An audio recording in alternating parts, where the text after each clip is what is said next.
এই রেড কালারের ব্লাউজটা একটু ভালো করে দেখে জানিও তো কেমন হয়েছে। এটা ছিল একদম রেড কালারের মোতি দিয়ে রেড অন রেডের ওপরে কাজ করা, একদম বলিউড স্টাইলের একটা সুন্দর ব্লাউজ, যেটার জন্য আমি নিজেও খুব এক্সাইটেড ছিলাম। তো এটার আলাদা করে ফটো ভিডিও আমি তোমাদের সাথে অবশ্যই শেয়ার করব। বাকি ব্লাউজগুলো একটু ঝটপট দেখে নাও।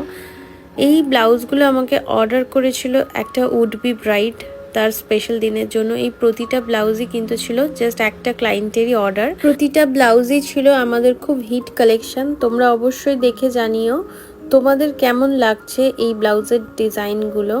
তোমরা যারা এখনো ভাবছো নিজেদের স্পেশাল দিনের জন্য স্পেশাল আউটফিটগুলো আমাদের থেকে অর্ডার করবে, স্ক্রিনে দেওয়া নাম্বারে হোয়াটসঅ্যাপ করে নিও। আইদার তোমরা কল করেও নিজেদের রিকোয়ারমেন্টগুলো জেনে নিতে পারো। এগুলো সবগুলোই ছিল কিন্তু আমাদের মেটেরিয়াল দিয়ে তৈরি করা। তোমরা যারা চাইছো নিজস্ব ব্লাউজ পিস দিয়ে কাস্টমাইজ করাবে সেটাও কিন্তু হয়ে যাবে। ব্লাউজের সাথে সাথে তোমরা ভেল, শাড়ি হাইলাইটিং, পাঞ্জাবি এগুলোও কিন্তু কাস্টমাইজ করে নিতে পারো। কি ভাবছো ব্লাউজ দেখতে দেখতে যে শেষই হচ্ছে না? ক্লায়েন্ট আসলেই কতগুলো ব্লাউজ অর্ডার করেছিল। তো আমার হিসেব মতন 16টা ব্লাউজ আছে এখানে। তোমরা অবশ্যই কাউন্ট করে জানিও কটা আছে, আর ভিডিওটা ভালো লাগলে শেয়ার করে দিও।